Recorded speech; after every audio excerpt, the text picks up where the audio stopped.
In Austin, I'm Quita Culpepper. Neighbors say they're frustrated by a nearby housing development that's seemingly been abandoned. Dozens of houses sit unfinished off of Wild Nolina Way, just northwest of Georgetown. Reporter Jessica Cha went out to the neighborhood to see what's going on. Georgetown is alive with construction and development. But work on homes being built across Trumpet Drive seem to have stopped dead in their tracks. They were building pretty quick. Richard McGee moved into his house across the street last June, and he says there was construction then. So they were putting the walls up and the roofs, and then suddenly it just stopped. Neighbors say homes like this have been in various stages of development for over half a year now. And it's not just this house that looks like this. It's over a dozen that are just standing half built. You see the roofs are falling off and kind of in disrepair at the moment.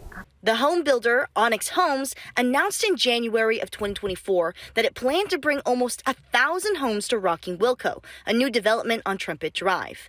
The $33 million project was in phase 1, with the company claiming to fully build these homes in less than 60 days, according to its website.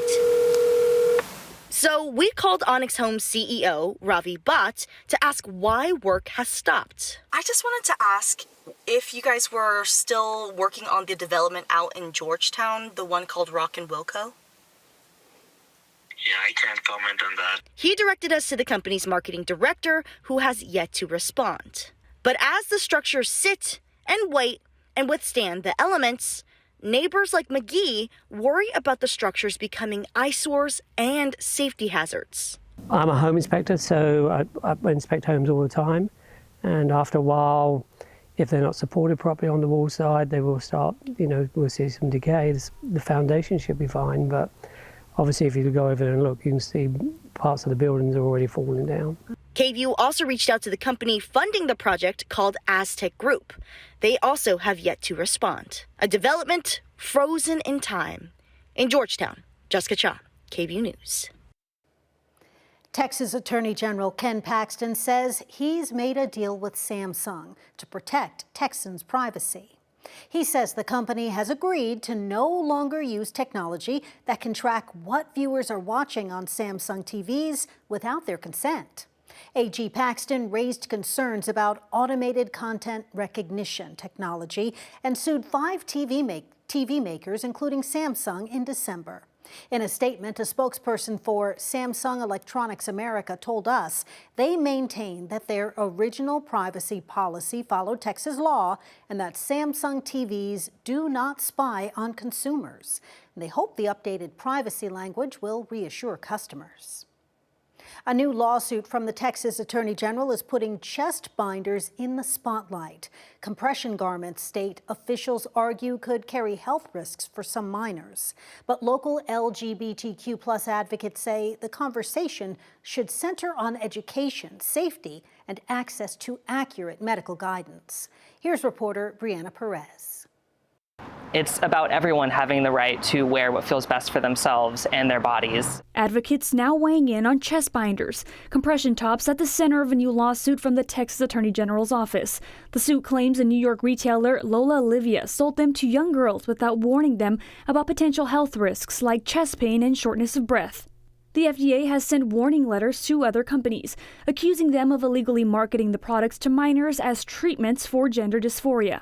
Asher T. with the Transgender Education Network of Texas says this is about education. Everything can be misused under the sun, and it's about education for how to use something safely and well, and combating misinformation and fear-mongering about what those risks actually are and how likely they actually are. He says having access to a compression top can stop people from using more dangerous DIY options. When I was growing up as a trans guy before binders were accessible and safe, people I knew were using like duct tape and things like that. It's incredibly dangerous to community when we don't have access to safe resources. He says it's important to know your body and your limits, like taking breaks at night, avoiding long stretches of use, and not wearing binders while working out.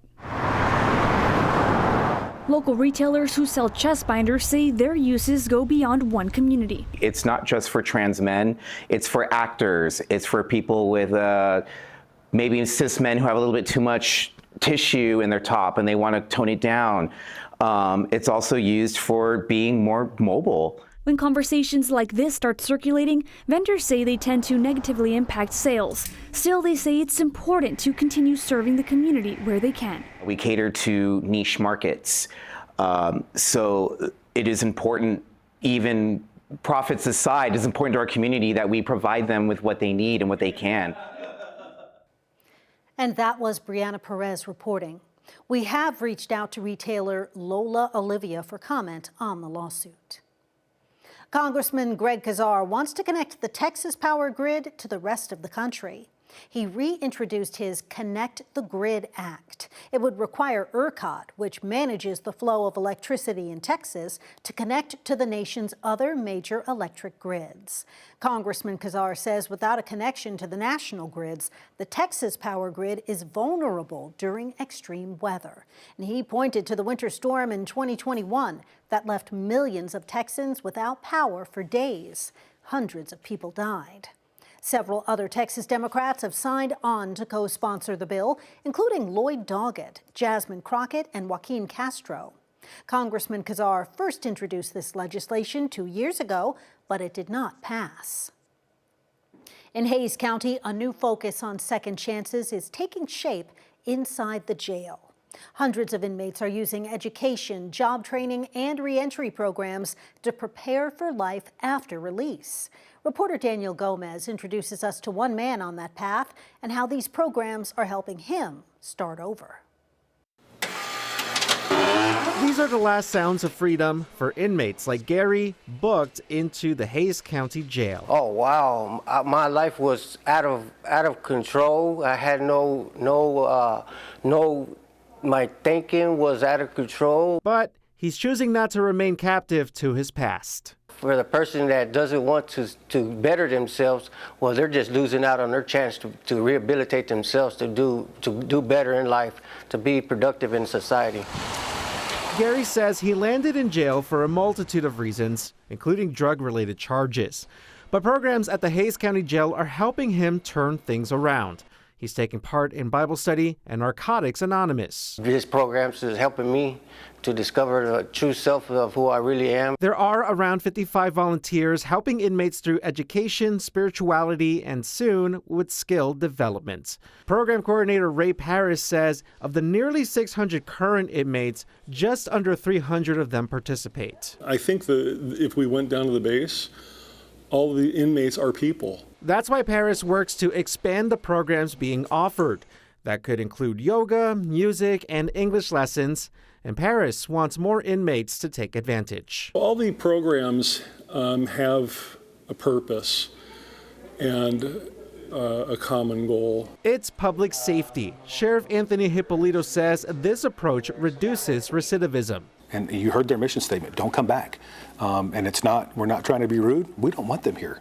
We want them out being productive. We want them out there being working. We want them out there with their families. Gary says he's not sure when he'll be out, but he is sure he'll be more free than he was coming in. Whatever the outcome is, I'm still going to continue to do the programs wherever I go.